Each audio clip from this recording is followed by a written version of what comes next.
sejenak horor.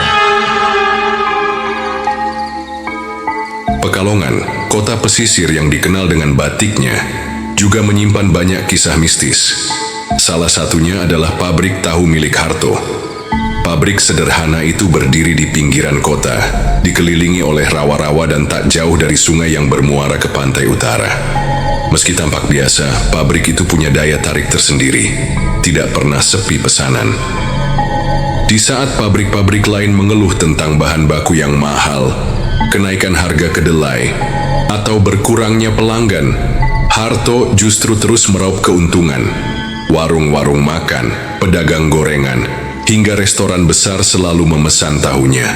Bahkan, pelanggan dari luar kota berbondong-bondong datang hanya untuk membeli tahu buatannya. Namun ada sesuatu yang aneh. Tak ada pekerja yang bisa bertahan lama di pabrik itu.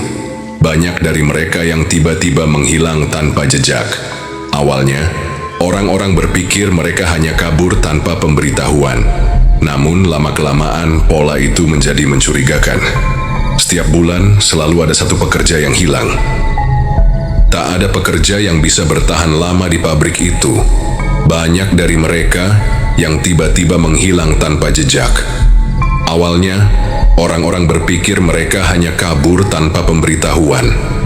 Namun, lama-kelamaan pola itu menjadi mencurigakan. Setiap bulan, selalu ada satu pekerja yang hilang. Mungkin mereka dapat pekerjaan yang lebih baik, gumam warga sekitar yang tak mau mencampuri urusan Harto. Namun, bagi mereka yang pernah bekerja di sana, ada ketakutan yang tak bisa dijelaskan. Pabrik itu bukan sekadar tempat kerja, ada sesuatu yang bersemayam di dalamnya. Suatu malam, Joko, salah satu pekerja baru, dipanggil Harto ke dalam ruangannya. Harto duduk di balik meja kayu besar, wajahnya terlihat lebih gelap dari biasanya. Matanya menatap tajam seolah bisa menembus pikiran orang di depannya. "Joko, sudah berapa lama kau bekerja di sini?" tanyanya sambil menghisap rokok kreteknya dalam-dalam. "Baru 2 bulan, Pak," jawab Joko dengan gugup. Harto mengangguk, senyum tipis tersungging di wajahnya. "Kau tahu, aku ini bukan orang pelit. Aku ingin memberikan bonus untuk karyawan yang setia," ucapnya. Joko menelan ludah. Itu terdengar terlalu baik untuk menjadi kenyataan. "Terima kasih, Pak. Saya sangat berterima kasih," katanya mencoba menyembunyikan rasa gelisahnya. Harto mengeluarkan selembar uang pecahan 100.000 dan menyelipkannya ke tangan Joko. Namun saat Joko menerima uang itu, bulu kuduknya langsung meremang. Tangannya terasa dingin, seolah sesuatu yang tak terlihat sedang menyentuhnya. "Tapi, ada satu hal yang perlu kau lakukan untukku malam ini," kata Harto dengan suara pelan. "Apa itu, Pak?" "Jaga pabrik semalaman. Aku ingin kau tetap di sini sampai subuh." Joko merasa ada yang tidak beres, tapi bagaimana mungkin ia menolak? Harto adalah majikannya, dan menolak perintahnya bisa berarti kehilangan pekerjaan. Malam itu Joko tetap berada di pabrik setelah semua pekerja lain pulang. Ia duduk di pos jaga, mencoba melawan rasa kantuk dengan menyeruput kopi pahit yang diberikan oleh Harto. Namun semakin larut malam, suasana semakin mencekam. Angin dari arah pantai bertiup kencang, membawa aroma amis yang menyengat. Dari dalam gudang penyimpanan tahu terdengar suara gemerisik aneh, seolah ada sesuatu yang bergerak di dalam. Joko menggenggam senter dengan tangan gemetar. Perlahan ia melangkah ke arah gudang, menekan gagang pintunya dengan hati-hati. Saat pintu terbuka sedikit, bau busuk langsung menyergap hidungnya. Di dalam, ia melihat sesuatu yang membuat darahnya membeku. Sebuah bak besar berisi air tahu yang biasanya digunakan untuk merendam tahu sebelum dikemas, kini berwarna merah kehitaman. Dan di tengah-tengahnya, ada sesuatu yang mengapung, sesosok tubuh manusia, dengan mata melotot dan wajah yang sudah membengkak. Joko ingin berteriak, tapi suaranya tercekat di tenggorokan. Ia melangkah mundur, tapi sebelum bisa berlari, sesuatu menarik kakinya dengan kasar. Ia menoleh ke bawah dan melihat tangan pucat kehijauan mencengkeram kakinya erat. Sesosok makhluk dengan rambut panjang menutupi wajahnya muncul dari dalam bak tahu yang menghitam. "Kau milik Ratu Dewi Lanjar sekarang." Bisikan itu terdengar seperti suara dari dasar laut. Joko berusaha menjerit, tetapi tubuhnya ditarik dengan kuat ke dalam bak itu. Air hitam langsung menelannya, meninggalkan hanya riak kecil di permukaan. Dan pagi harinya, Joko menghilang tanpa jejak. Keesokan harinya, pabrik tahu kembali beroperasi seperti biasa. Para pekerja yang lain tidak berani bertanya kemana perginya Joko. Mereka sudah sering melihat kejadian seperti ini, dan mereka tahu lebih baik untuk tidak mencari tahu lebih dalam. Di ruangannya, Harto duduk dengan tenang, menyulut sebatang rokok dan menatap secarik kertas kuno berisi mantra yang diberikan oleh dukun langganannya. Ia menggumamkan beberapa kata dalam bahasa Jawa kuno, lalu meniupkan asap rokok ke udara. Pabriknya akan tetap berjaya, pesanan akan terus mengalir, dan yang terpenting, Ratu Dewi Lanjar sudah menerima tumbalnya bulan ini. Untuk saat ini, ia masih aman. Tapi, sampai kapan? Angin dari pantai utara bertiup lebih kencang malam itu. Harto duduk di ruang kantornya, menatap kosong ke selembar kain putih kekuningan yang diletakkan di atas meja. Itu bukan kain biasa, melainkan bekas pembungkus sesajen yang ia letakkan di tepian pantai beberapa bulan lalu. Bau anyir samar masih tercium, bercampur dengan aroma dupa yang hampir pudar. Ia meremas kain itu dengan gelisah. Sudah lebih dari sebulan, dan ia belum memberikan tumbal baru. Sebelumnya segalanya berjalan lancar. Setiap bulan seorang pekerja akan menghilang. Entah mereka yang tertipu dengan tawaran lembur malam, atau mereka yang dengan bodohnya menerima bonus spesial darinya. Setelah itu, tubuh mereka akan ia serahkan ke lautan, sebagai bentuk persembahan untuk Ratu Dewi Lanjar. Tapi kini, semuanya mulai terasa sulit. Para pekerja mulai curiga. Beberapa dari mereka berhenti secara tiba-tiba, yang lain menolak bekerja lembur malam. Ada desas-desus bahwa pabrik tahu ini bukan sekadar tempat produksi biasa, melainkan sarang kengerian yang menelan orang-orang tanpa jejak. Harto mengembuskan napas kasar. Ia tidak boleh berhenti. Jika ia gagal memenuhi janji kepada penguasa pantai utara, maka nasibnya sendiri yang akan menjadi tumbal berikutnya. Lalu, muncullah seorang pekerja baru, Rifki. Rifki hanyalah seorang pemuda desa yang mencari nafkah untuk keluarganya. Baru sebulan bekerja di pabrik tahu, ia dikenal sebagai pekerja keras. Tidak banyak bicara, tapi selalu patuh. Baginya, pekerjaan ini adalah berkah.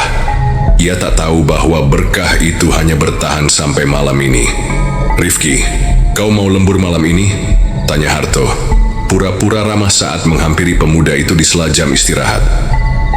Rifki mengangkat wajahnya. Keringat masih mengalir di pelipisnya setelah seharian mengangkut tahu dari tempat perebusan ke ruang penyimpanan. "Lembur, Pak?"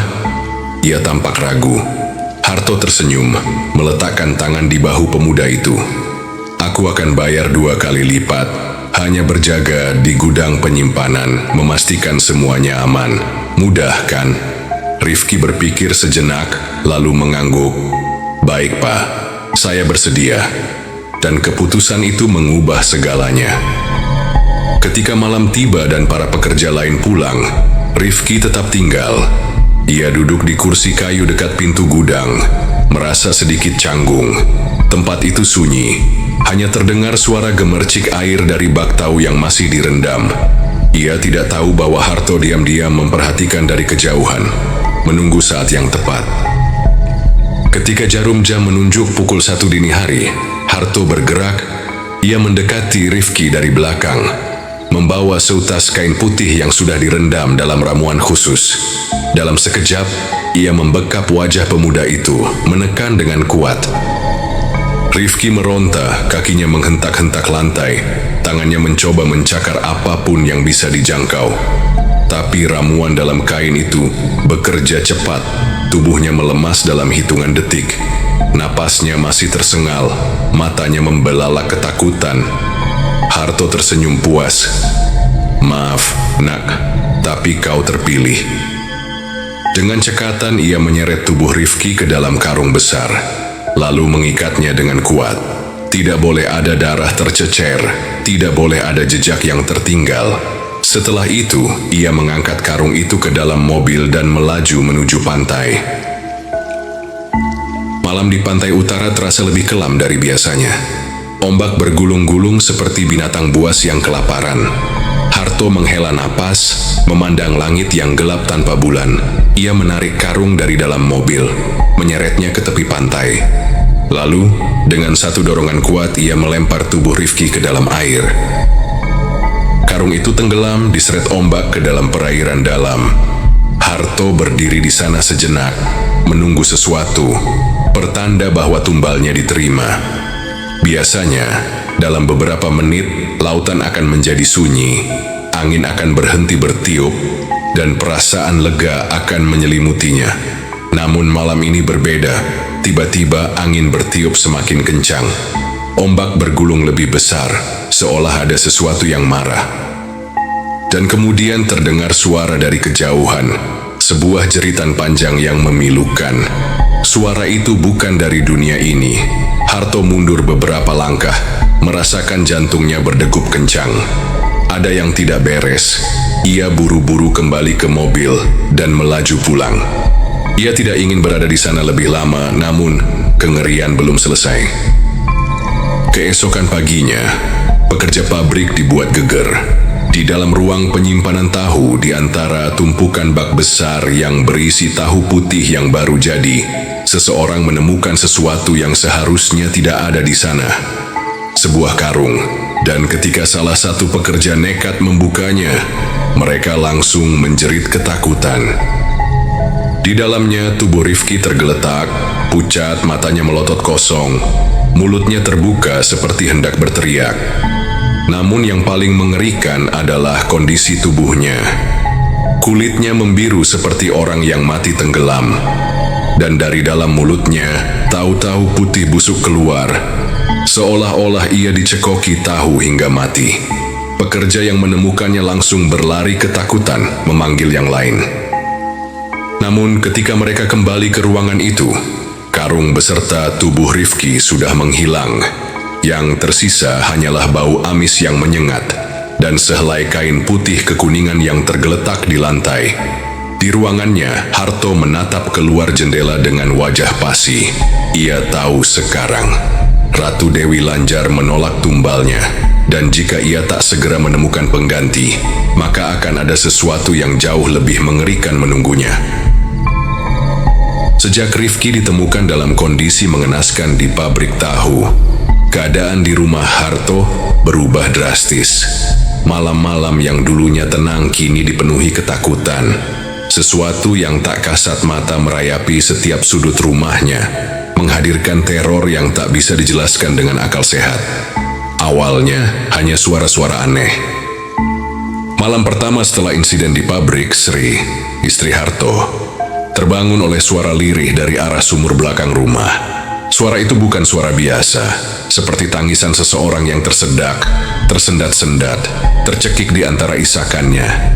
Tolong aku kedinginan." Sri menelan ludah. Hatinya berdegup kencang.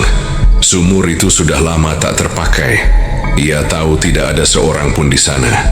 Tapi suara itu begitu jelas, begitu nyata. Dengan tangan gemetar, ia mengintip dari balik jendela dapur yang menghadap ke sumur. Di bawah sinar bulan yang pucat, ia melihat sesosok wanita berambut panjang berdiri di bibir sumur. Tubuhnya membiru, matanya kosong, dan dari mulutnya keluar busa putih, bercampur gumpalan tahu busuk. Sri terlonjak mundur. Tangannya menutup mulutnya sendiri agar tidak berteriak. Napasnya tercekat, matanya membelalak ketakutan, dan saat ia kembali melihat ke arah sumur, wanita itu sudah lenyap. Teror tidak berhenti di situ. Beberapa malam kemudian, anak bungsu Harto, Bayu, yang baru berusia 7 tahun, menangis histeris di tengah malam. Harto dan Sri bergegas ke kamarnya. Bayu terduduk di pojok ranjang, tubuhnya gemetar, matanya membelalak seperti habis melihat sesuatu yang mengerikan. Ada yang masuk kamar Bayu, ya. Darah Harto langsung mengalir lebih cepat. Perlahan, ia menoleh ke arah lemari. Pintu lemari itu terbuka sedikit, seperti ada seseorang yang baru saja menyelinap ke dalamnya. Angin dingin tiba-tiba berembus di dalam ruangan, padahal semua jendela tertutup rapat. Dengan tangan gemetar, Harto berjalan mendekat. Ia menelan ludah, lalu meraih gagang lemari dan menarik pintunya dengan kasar. Kosong. Tidak ada siapa-siapa di dalamnya, hanya tumpukan pakaian yang berantakan. Namun, saat Harto hendak menutupnya kembali, sesuatu membuatnya nyaris berteriak. Di salah satu pakaian yang tergantung, terdapat jejak tangan basah, berwarna kehijauan, menempel di kain dengan bau amis yang menyengat. Malam-malam berikutnya semakin buruk. Sri mulai mencium bau anyir darah di dalam kamar mereka. Awalnya samar-samar, tapi lama-kelamaan semakin kuat. Suatu malam, saat Harto sudah tertidur, Sri terbangun karena merasakan ada sesuatu yang basah di kasurnya. Perlahan, ia meraba sprei tempat tidurnya. Tangannya menyentuh sesuatu yang hangat dan kental. Ia menoleh dengan panik, lalu menjerit sekencang-kencangnya. Sprei tempat tidur mereka basah oleh darah. Darah itu merembes dari bawah tubuh Harto, bercampur dengan gumpalan tahu busuk yang menempel di punggungnya. Sri mengguncang tubuh suaminya dengan panik. "Harto, bangun, bangun!" Harto tersentak, tubuhnya berkeringat dingin. Ia mengusap wajahnya yang basah, bukan oleh darah, tapi oleh keringat dan air liur. Ia melihat Sri yang menangis di sampingnya, lalu menatap sprei mereka. Kosong. Tidak ada darah. Tidak ada tahu busuk. Hanya mimpi. Tapi bagi Sri itu terlalu nyata untuk disebut sekadar mimpi. Ada sesuatu di rumah ini. Sesuatu yang datang dari laut. Sesuatu yang marah. Malam itu Harto tidak bisa tidur lagi. Ia duduk di kursi dekat jendela kamar, menghisap rokoknya dalam-dalam. Matanya sembab, pikirannya kacau. Ia tahu ini bukan gangguan biasa. Ini adalah peringatan. Ia telah gagal memberikan tumbal. Ratu Dewi Lanjar menginginkan sesuatu yang lebih besar. Saat itulah ia melihatnya. Di sudut kamar, dekat lemari, berdiri sesosok wanita berambut panjang. Tubuhnya biru kehijauan seperti mayat yang sudah lama terendam air. Ia tidak bergerak. Tidak berbicara, hanya berdiri di sana, menatap Harto dengan mata kosong yang memancarkan dendam. Harto menahan napas. Wanita itu perlahan membuka mulutnya.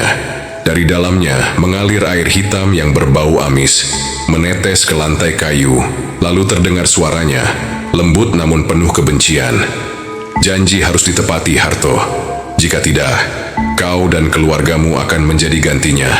Sebelum Harto sempat melakukan apapun, sosok itu menghilang, meninggalkan bekas air hitam yang terus merembes ke lantai, meninggalkan bau amis yang menyengat. Harto duduk terdiam, tubuhnya menggigil. Ia tahu apa yang harus dilakukan. Ia harus mencari tumbal baru. Tapi siapa? Ia tak bisa lagi mengorbankan pekerja pabrik. Mereka sudah terlalu waspada. Ia tak mungkin mengambil orang asing. Polisi mungkin akan mencurigainya. Lalu pikiran mengerikan melintas di benaknya. Bagaimana jika ia mengorbankan seseorang dari keluarganya sendiri? Harto menggertakkan giginya, menepis pikiran itu. Tidak, itu terlalu keji bahkan untuknya. Tapi, jika tidak, maka teror ini tidak akan berhenti. Dan ia tahu Ratu Dewi Lanjar tidak akan pernah berhenti menuntutnya. Langit Pekalongan sore itu dipenuhi warna jingga keemasan. Saat Wira turun dari bis di depan gang menuju rumahnya, ia menarik napas dalam, menikmati udara kampung halamannya setelah bertahun-tahun tinggal di pesantren. Namun, ada sesuatu yang terasa berbeda. Udara yang ia hirup tidak hanya membawa aroma khas tanah basah dan sungai, tapi juga bau amis yang menusuk, seperti bau ikan busuk yang sudah lama membusuk di tepi pantai. Wira mengerutkan dahi. "Bau apa ini?" gumamnya dalam hati. Ia mengangkat tasnya, melangkah menuju rumahnya yang berdiri megah di ujung gang. Semakin dekat, hawa aneh semakin terasa. Udara di sekitar rumahnya lebih dingin daripada di tempat lain, seakan ada sesuatu yang bersembunyi di dalam bayang-bayang. Ketika ia mengetuk pintu, Sri ibunya membukakan pintu dengan wajah penuh haru. "Wira, anakku." Sri langsung memeluk Wira erat, seakan takut kehilangan putranya lagi. Tubuhnya terasa lebih kurus dan wajahnya tampak pucat. "Ibu, kamu kenapa?" tanya Wira, merasakan keganjilan. Sri tersenyum samar. "Ibu baik-baik saja, nak. Kamu sehat?" Wira mengangguk, tapi hatinya semakin dipenuhi tanda tanya. Dari sudut matanya, ia melihat ke arah ruang tamu. Ayahnya Harto duduk di sofa dengan tatapan kosong, rokok mengepul di tangannya. Matanya cekung, wajahnya lebih tua dari terakhir kali Wira melihatnya. Saat pandangan mereka bertemu, ada sesuatu dalam mata ayahnya. Sebuah rasa takut yang dalam, seperti seseorang yang menyimpan dosa besar. Wira mendekat, bersalaman dan mencium tangan ayahnya seperti yang diajarkan di pesantren. Namun, saat ia menyentuh tangan ayahnya, sesuatu menusuk batinnya. Tangan itu dingin, seolah tidak lagi dialiri kehidupan. Dan saat Wira melepaskan genggaman, tiba-tiba terdengar suara lirih yang hanya bisa ia dengar. "Pergi, pergi sebelum terlambat." Wira tersentak. Ia menoleh ke sekeliling ruangan mencari sumber suara. Tidak ada siapa-siapa. Ayahnya hanya menatapnya dengan ekspresi sulit dibaca. "Kau sudah besar sekarang," ujar Harto akhirnya. Suaranya berat dan lelah. Wira hanya mengangguk. Malam pertama Wira di rumahnya berubah menjadi mimpi buruk. Saat sedang berbaring di kasurnya, ia merasakan sesuatu yang mengusik batinnya. Hawa ruangan begitu dingin, padahal jendela sudah tertutup rapat. Ia mencoba memejamkan mata, tapi sebuah suara lirih terdengar di dekat telinganya. "Tolong aku, Wira." Wira membuka matanya lebar-lebar. Suara itu begitu dekat, seakan ada seseorang yang berbisik di sisi tempat tidurnya. Dengan perlahan, ia menoleh ke samping. Tidak ada siapa-siapa. Namun saat ia hendak kembali tidur, tiba-tiba terdengar suara gemericik air. Wira menajamkan pendengarannya. Air di dalam rumah. Ia bangkit dari tempat tidur dan berjalan keluar kamar. Suara air itu terdengar dari halaman belakang, tempat sumur tua berada. Jantungnya berdebar saat ia melangkah mendekat. Dalam remang cahaya bulan, ia melihat sesuatu yang membuatnya merinding. Di tepi sumur, berdiri seorang wanita berambut panjang, tubuhnya membiru seperti mayat yang lama terendam air. Wira tercekat. Wanita itu menoleh perlahan, dan Wira bisa melihat wajahnya yang pucat dengan mata kosong menatapnya. Dari mulutnya mengalir air hitam berbau busuk, dan di sela-sela gigi kuningnya terlihat potongan tahu yang membusuk. "Wira, tolong aku." Wira mundur beberapa langkah membaca ayat kursi dalam hati. Namun sebelum ia sempat menyelesaikan bacaannya, wanita itu berlari ke arahnya dengan gerakan patah-patah, mengeluarkan jeritan melengking yang menusuk telinga. Wira berteriak dan tersungkur ke tanah. Namun saat ia kembali melihat ke arah sumur, wanita itu telah menghilang. Hanya suara air menetes yang tersisa. Dan saat Wira kembali ke kamar dengan tubuh gemetar, ia melihat ayahnya berdiri di depan jendela, menghisap rokoknya dengan tatapan kosong. Ayahnya melihat sesuatu di luar jendela, dan Wira tahu ayahnya sudah terbiasa dengan semua ini. Hari-hari berlalu, dan Wira semakin yakin bahwa ada sesuatu yang tidak beres dalam keluarganya. ia sering melihat ibunya termenung di dapur, seperti sedang menyembunyikan sesuatu. Ia sering melihat adiknya, Bayu, berbicara sendiri di sudut rumah, tertawa-tawa seakan ada yang menemaninya. Dan yang paling menyeramkan, ia sering melihat ayahnya berbicara sendiri di kamar kerja. Suaranya rendah seolah sedang bernegosiasi dengan seseorang yang tidak terlihat.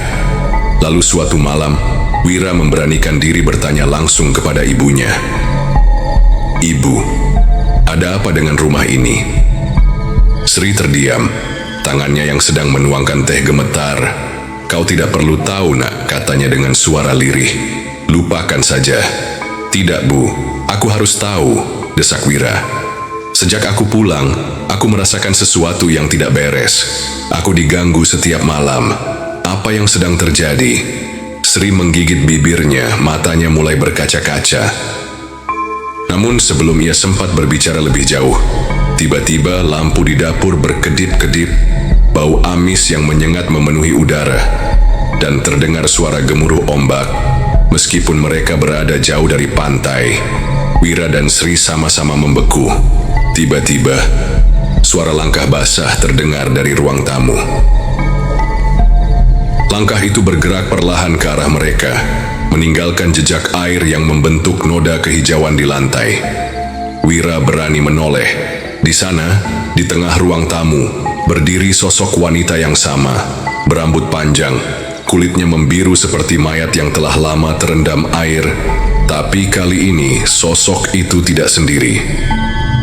Di belakangnya, ada bayangan hitam besar, sosok tanpa wajah yang berdiri menjulang, mengawasi Wira dengan intensitas yang begitu kuat. Dan kemudian, dari bibir wanita itu, terdengar suara serak yang menyayat hati. "Harto, mana janjimu?" Sri langsung menjerit, dan dari balik pintu kamar terdengar suara teriakan panik Harto. Malam itu, Wira tahu bahwa semua rahasia akan segera terbongkar, dan ayahnya tidak akan bisa menyembunyikannya lebih lama lagi. Malam itu rumah terasa lebih dingin dari biasanya. Angin yang bertiup dari jendela membawa serta bau asin dan anyir yang semakin menusuk hidung. Wira duduk di ruang tamu, matanya menatap tajam ke arah ayahnya yang duduk di sofa dengan wajah pucat dan tangan gemetar. "Aku ingin jawaban, ayah." Suara Wira bergetar tapi nadanya tegas. Apa yang sebenarnya terjadi? Apa yang menghantui kita? Harto menghindari tatapan putranya. Ia meremas jemarinya yang berkeringat lalu menarik napas panjang. "Kau tidak akan bisa menerima kenyataannya, Wira." Suara Harto berat, nyaris berbisik. "Biar aku sendiri yang menilai itu," Wira bersikeras. Sri, yang duduk di samping Wira, mulai menangis terisak. Ia menggenggam tangan suaminya, tapi Harto malah menepisnya dengan kasar. "Sudah waktunya kau tahu, nah." Harto akhirnya berbicara, suaranya penuh penyesalan. Aku sudah membuat kesepakatan dengan iblis." Dada Wira sesak mendengar kalimat itu. Ia menelan ludah, berusaha tetap tenang. "Kesepakatan apa?" tanyanya. Harto menundukkan kepala. "Dulu, saat pabrik tahu kita baru berdiri, bisnis tidak berjalan lancar. Aku hampir bangkrut. Semua tahu buatan kita tidak laku, pekerja satu persatu pergi, dan utang menumpuk. Aku tidak punya pilihan. Aku mencari jalan pintas." Matanya yang sayu menatap Wira penuh rasa bersalah. "Seseorang mengenalkanku pada dukun di pesisir pantai utara. Dia bilang ada cara untuk membuat usahaku sukses, dengan meminta berkah dari Ratu Dewi Lanjar." "Ratu Dewi Lanjar?" Wira mengulang nama itu. "Ya," Harto mengangguk lemah. "Dia penguasa laut di pesisir utara. Jika kita bersekutu dengannya, kekayaan dan kejayaan bisa didapatkan dengan mudah. Tapi ada harga yang harus dibayar." Harto menarik napas dalam sebelum melanjutkan. "Setiap bulan, aku harus memberikan tumbal manusia sebagai persembahan. Jika tidak, mereka akan menagih dengan caranya sendiri." Jantung Wira berdegup kencang. Keringat dingin mulai mengalir di pelipisnya. "Berapa banyak yang sudah ayah korbankan?" Suara Wira bergetar, matanya berkaca-kaca. Harto tak bisa menjawab. Ia hanya menunduk dalam diam. "Ayah, jawab!" Wira membentak membuat ibunya semakin menangis. Dengan suara serak, Harto akhirnya berbisik. Lebih dari 30 orang. Wira merasa seluruh tubuhnya membeku. Ruangan menjadi sunyi. Wira tidak bisa berkata-kata. Ia merasa jijik, marah, sekaligus takut pada ayahnya sendiri. "Aku membunuh mereka," lanjut Harto. Suaranya semakin rendah. "Kadang aku menenggelamkan mereka di laut. Kadang aku memotong-motong tubuh mereka sebelum membuangnya. Dan beberapa," Harto terisak, "beberapa dari mereka dagingnya aku campurkan ke dalam tahu." Wira langsung muntah. Perutnya melilit, kepalanya berdenyut hebat. Ia tidak bisa mempercayai apa yang baru saja didengarnya. "Tidak, ini tidak mungkin." Harto terisak, menggenggam kepalanya sendiri. "Aku tidak punya pilihan. Jika aku berhenti, aku yang akan mati. Kita semua akan mati." Tiba-tiba, angin kencang bertiup ke dalam rumah. Meski semua jendela tertutup, lampu mulai berkedip-kedip, dan suara gelombang laut terdengar menggema dari dalam rumah. Suara dentuman keras menggema dari atap rumah, seakan ada sesuatu yang berjalan di atas sana. Sri berteriak ketakutan, memeluk Wira erat. "Dia datang, mereka datang," bisik Harto dengan wajah penuh ketakutan. "Siapa?" tanya Wira, meski ia sudah tahu jawabannya. Tiba-tiba, pintu rumah terbanting terbuka dengan sendirinya. Udara dingin langsung menerobos masuk, membawa aroma laut yang menyengat. Dan di ambang pintu berdiri sosok mengerikan itu. Seorang wanita berambut panjang, kulitnya kebiruan seperti mayat yang membusuk di air. Matanya kosong, menatap tajam ke arah Harto yang mulai merosot ke lantai.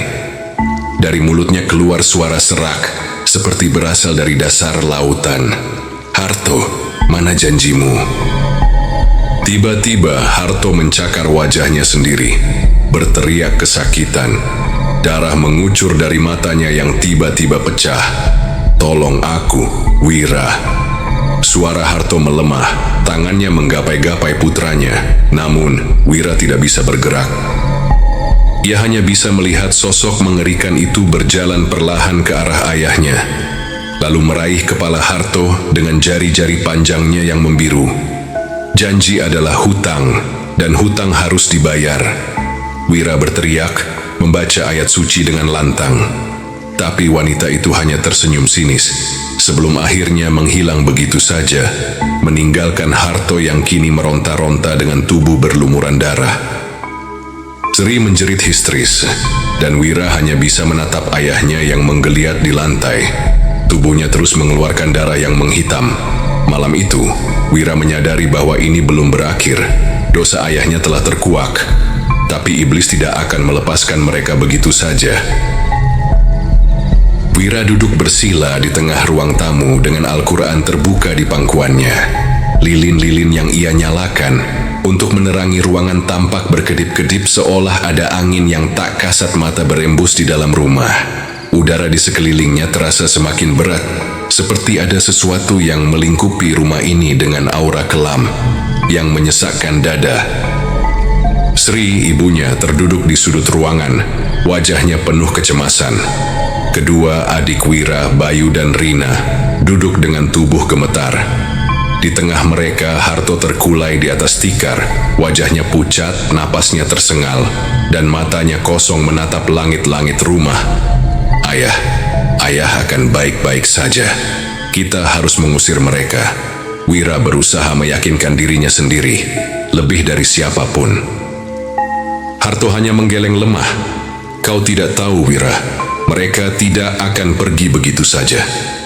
Namun Wira sudah membulatkan tekad. Ia menghela napas panjang, lalu mulai membaca surat Al-Baqarah dengan suara lantang. "A'udzu billahi minasyaitonir rajim. Bismillahirrahmanirrahim." Baru beberapa ayat terucap, sesuatu yang mengerikan mulai terjadi. Pintu rumah mendadak terbanting dengan keras, seolah ada angin badai menerjang dari dalam rumah sendiri. Lilin-lilin yang menerangi ruangan langsung padam, menyisakan mereka dalam kegelapan pekat. Lalu, suara itu terdengar. Suara jeritan panjang, melengking dari segala penjuru rumah. Suara itu bukan suara manusia, terlalu dalam, terlalu menyayat, dan terlalu banyak. Seperti ada ratusan roh yang meraung kesakitan, menjerit meminta pertolongan. Wira. Suara parau itu tiba-tiba berbisik di telinga Wira, membuat tubuhnya merinding hingga ke tulang belakang. Kamu tidak boleh mengusir kami. Lalu semua mulai berteriak. Sri, ibunya, tiba-tiba menjatuhkan diri ke lantai, tubuhnya kejang-kejang.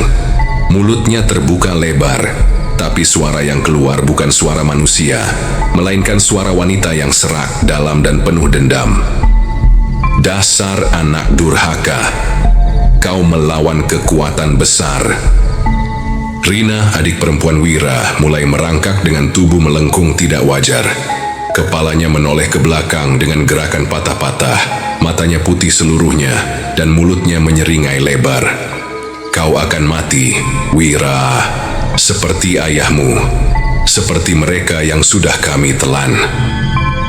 Bayu, yang awalnya diam, tiba-tiba menjerit dengan suara pria dewasa. Ia mencakar wajahnya sendiri. Darah mulai mengalir dari pipinya yang tergores dalam. Hahaha. Kau terlambat, Wira. Keluargamu sudah milik kami. Wira merasa tubuhnya menggigil. Mereka semua kerasukan. Namun yang paling mengerikan adalah apa yang terjadi pada Harto. Pria tua itu mulai muntah darah hitam. Banyak, terlalu banyak darah itu mengalir deras dari mulutnya. Bukan seperti muntahan biasa, melainkan seperti ada sesuatu yang keluar dari dalam tubuhnya. Dan saat muntahan itu jatuh ke lantai, Wira bisa melihat potongan-potongan kecil daging busuk di dalamnya. Bau amisnya begitu pekat, bercampur dengan aroma anyir seperti bangkai yang telah membusuk selama berminggu-minggu. Ini, mereka di dalam tubuhku. Harto terisak di antara muntahannya sendiri. Lalu, suara itu kembali terdengar. Kau tidak akan bisa lepas dari kami, Harto. Tiba-tiba dari dalam genangan darah hitam itu, muncul bayangan-bayangan wajah mengerikan. Wajah-wajah orang yang telah menjadi tumbal. Mereka semua menatap Harto dengan mata penuh kebencian. Bebaskan kami, bebaskan kami. Tangan-tangan hitam keluar dari darah, meraih tubuh Harto, menariknya ke bawah. Harto menjerit, Wira, tolong aku. Tapi Wira tahu, ini bukan hanya sekadar kerasukan biasa. Ini adalah hukuman. Ayahnya telah melakukan dosa besar, dan kini tumbal-tumbal yang telah dikorbankan menuntut balas. Namun, Wira tidak bisa membiarkan keluarganya hancur begitu saja. Dengan gemetar, ia meraih botol kecil berisi air zam-zam yang ia bawa dari pesantren. Astagfirullah, pergilah kau, wahai jin terkutuk, pergilah atas nama Allah. Ia menyiramkan air zam-zam ke tubuh ayahnya. Tiba-tiba tubuh Harto bergetar hebat. Dari dalam tubuhnya keluar asap hitam pekat menjerit-jerit kesakitan. Tidak, kami belum selesai. Asap itu berputar-putar di atas mereka, membentuk wajah wanita mengerikan dengan mata hitam berlubang. Aku akan kembali, Wira. Kau tidak bisa melawan kami. Lalu angin bertiup kencang, membuat semua jendela rumah pecah berkeping-keping, dan semuanya hening. Wira terengah-engah, keringat membanjiri tubuhnya. Harto masih terbaring, tubuhnya lunglai seperti tanpa jiwa. Ibu dan adik-adiknya pingsan setelah kejang hebat. Namun Wira tahu, ini belum berakhir. Masih ada sesuatu yang tersisa di rumah ini, dan ia harus menyingkirkan semuanya sebelum terlambat. Hujan turun dengan deras di luar rumah. Angin menderu-deru seakan membawa suara rintihan dari laut utara. Wira masih duduk di samping tubuh ayahnya yang terbaring lemah di atas tikar.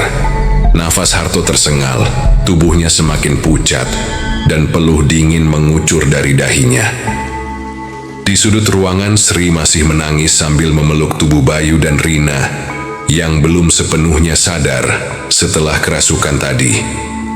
Rumah itu kini dipenuhi hawa yang lebih gelap, lebih menyesakkan, lebih mengerikan. Lalu, lampu mendadak berkedip-kedip sebelum padam sepenuhnya. Tiba-tiba, udara di ruangan itu berubah. Suhu turun drastis. Bau amis yang menyengat menyeruak lebih pekat daripada sebelumnya. Dan di sana, di sudut kamar, sesosok wanita berdiri, Ratu Dewi Lanjar. Ia mengenakan kebaya hijau kebiruan. Rambut panjangnya tergerai hingga menyentuh lantai, bergerak seperti hidup. Kulitnya pucat membiru, seperti seseorang yang telah lama mati tenggelam di dasar laut. Matanya yang kosong menatap Harto dengan senyum dingin yang mengerikan. "Harto, waktu sudah habis," bisiknya pelan tapi suaranya menggema di seluruh ruangan. Wira merasakan jantungnya mencelos. Ia ingin berdiri, ingin melawan, tapi tubuhnya terasa berat seolah ada sesuatu yang mencengkeramnya dari belakang.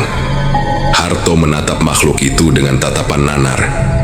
Bibirnya bergetar, mencoba mengucapkan sesuatu, tapi tak ada suara yang keluar. Dewi Lanjar melangkah mendekat dengan gerakan melayang. Setiap langkahnya meninggalkan jejak air hitam di lantai, seolah kakinya masih tenggelam dalam lautan. "Kau telah menikmati kekayaan yang kuberikan, tapi kau melanggar perjanjian, Harto." Harto menggeleng, air mata mengalir di pipinya. "Ampuni aku."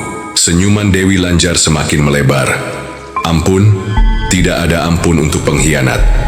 Lalu, dengan satu gerakan, ia mengangkat tangannya. Tubuh Harto terhempas ke udara lalu jatuh ke lantai dengan keras. Ia tersentak, tubuhnya mulai membiru seperti seseorang yang kehabisan oksigen. Ia mencengkeram lehernya sendiri, bernapas tersengal-sengal. Matanya melotot penuh ketakutan. Dari mulutnya mulai keluar air asin, air laut. Wira menjerit mencoba meraih tubuh ayahnya, tapi tangannya menembus seperti kabut.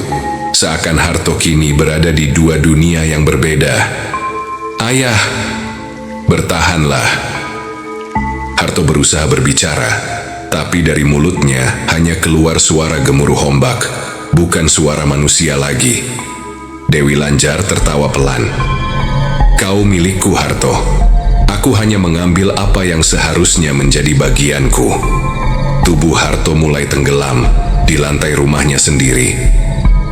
Bayu dan Rina yang kini mulai sadar menjerit ketakutan melihat tubuh ayahnya perlahan-lahan tersedot ke dalam lantai. Air laut mulai membanjiri ruangan, menggenangi seluruh lantai dengan cepat. Sri mencoba meraih tangan suaminya, tapi Harto hanya menatapnya dengan wajah penuh penderitaan. "Maafkan aku," isaknya sebelum tubuhnya benar-benar tenggelam ke dalam lantai. Hanya dalam hitungan detik Harto hilang, seakan rumah ini telah menjadi dasar laut yang menelannya hidup-hidup. Hanya tersisa genangan air asin yang berbau busuk, dan di permukaannya ratusan tangan berwarna biru kehijauan tampak melambai, seakan mengajak orang lain ikut masuk ke dalamnya. Dewi Lanjar menoleh pada Wira.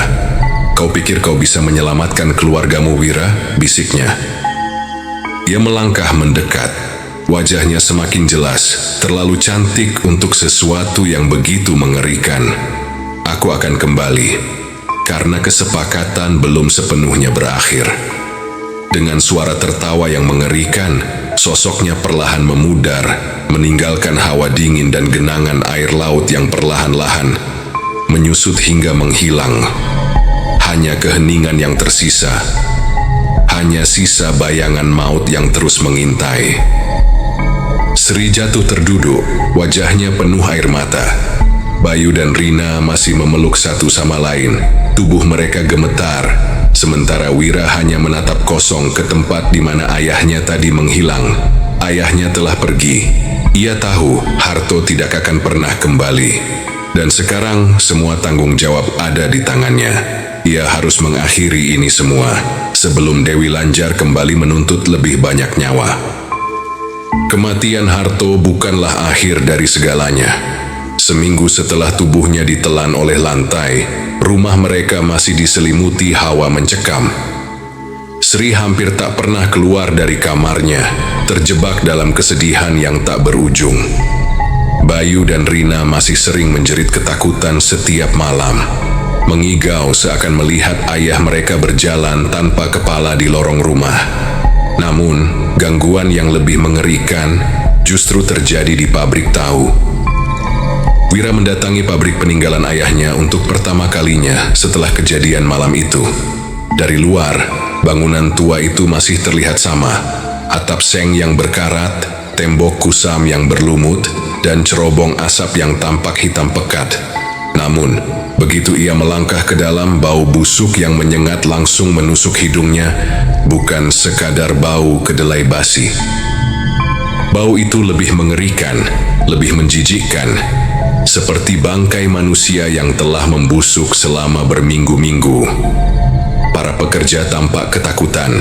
Beberapa dari mereka hanya berdiri di sudut ruangan, berbisik satu sama lain dengan wajah pucat. Seorang mandor tua, Pak Darmin, mendekati Wira dengan raut cemas. "Mas Wira, ada sesuatu yang tidak beres di sini." Wira mengerutkan kening. "Apa yang terjadi?" Pak Darmin menelan ludah sebelum berbicara. "Kami semua mencium bau ini sejak beberapa hari lalu. Kami kira mungkin ada tikus mati, tapi kami tidak menemukan apapun. Malah, kami mulai melihat hal-hal aneh." Wira melangkah lebih dalam ke area produksi. Uap panas mengepul dari wajan besar tempat tahu direbus, memenuhi ruangan dengan kelembapan yang berat. Namun, di tengah kepulan uap itu, ia melihat sesuatu yang tidak seharusnya ada di sana. Bayangan hitam bergerak di antara uap. Sekilas ia mengira itu hanya ilusi. Tapi semakin ia memperhatikan, semakin jelas sosok itu tinggi, kurus, dengan kepala yang nyaris tidak berbentuk. Lalu sesuatu terjadi. Seorang pekerja tiba-tiba menjerit dan terjatuh ke dalam wajan perebusan tahu yang mendidih. Jeritan melengking memenuhi ruangan saat tubuh pria itu melepuh seketika. Wira berlari mendekat, mencoba menariknya keluar, tapi tangan pria itu sudah mulai mengelupas. Dagingnya luruh ke dalam air panas. Para pekerja histeris, beberapa langsung berhamburan keluar pabrik. Sementara itu, Wira masih menatap genangan air mendidih yang kini berubah menjadi merah kehitaman. Dan dari dalam cairan itu, muncul wajah ayahnya. "Wira!" Suaranya parau dan bergetar, seolah datang dari dasar lautan yang dalam. Mata Harto yang kosong menatap langsung ke arahnya. Mulutnya menganga, menyeringai dengan ekspresi yang terlalu lebar untuk ukuran manusia. "Kau belum menyelesaikan apapun, Wira." Lalu kepala itu melompat keluar dari air menuju Wira. Dengan refleks Wira mundur dan menabrak meja kayu di belakangnya. Kepala itu melayang tepat di depan wajahnya. Mata hitamnya menyala, penuh dendam. Lalu, dari dalam kepulan uap panas, bayangan-bayangan lain mulai bermunculan. Mereka, para tumbal. Orang-orang yang pernah dikorbankan oleh ayahnya selama bertahun-tahun, kini muncul dengan wajah hancur, mata kosong, dan tubuh yang membusuk. "Bebaskan kami." Suara mereka berbicara dalam nada yang memilukan, bergema di seluruh ruangan. "Bebaskan kami, Wira." Di saat itulah Wira menyadari ini bukan hanya tentang keluarga mereka. Pabrik ini telah menjadi kuburan bagi mereka yang telah dijadikan tumbal, dan mereka menuntut keadilan. Dengan tubuh gemetar, Wira meraih air zam-zam yang masih ia bawa. Dengan sisa keberanian yang ada, ia menyiramkan air itu ke dalam wajan mendidih. Uap panas mengepul lebih pekat, disertai dengan jeritan nyaring yang mengiris telinga. Bayangan-bayangan itu menghilang seketika, tapi Wira tahu ini hanya sementara. Pabrik ini telah dikutuk. Jika terus beroperasi, lebih banyak nyawa akan hilang. Pabrik ini harus ditutup. Dengan napas tersengal, Wira menatap para pekerja yang tersisa. Mulai sekarang, pabrik ini berhenti beroperasi. Pak Darmin menatapnya dengan ekspresi syok. Tapi Mas Wira, ini bukan pabrik tahu lagi. Ini tempat kutukan. Jika kalian tidak ingin bernasib sama seperti ayah saya, jangan pernah kembali ke sini lagi. Lalu tanpa menunggu jawaban, Wira berjalan keluar dari pabrik itu. Ia tahu perjuangannya belum selesai. Masih ada satu hal yang harus ia lakukan sebelum semuanya benar-benar berakhir. Ia harus menghancurkan semua benda pesugihan yang ada di rumah ini sebelum kutukan ini merenggut lebih banyak nyawa. Langit Pekalongan berwarna merah saga saat senja mulai merayap di Cakrawala. Di halaman belakang rumah, Wira berdiri di depan tumpukan kayu yang telah ia siapkan. Di atasnya, berbagai benda pesugihan peninggalan ayahnya tersusun. Jimat-jimat berbau amis, boneka berlumuran darah dengan jarum tertancap di tubuhnya, sesajen busuk yang dipenuhi belatung, hingga kain kafan kusam yang masih berbau anyir. Setiap benda itu adalah bukti dosa ayahnya. Setiap benda itu adalah akar dari segala teror yang menimpa keluarganya, dan semuanya harus dimusnahkan. Wira menyalakan obor di tangannya. Api kecil berkobar, cahayanya memantul di wajahnya yang penuh tekad. Namun, begitu ia hendak melemparkan obor itu ke dalam tumpukan, udara di sekelilingnya tiba-tiba berubah.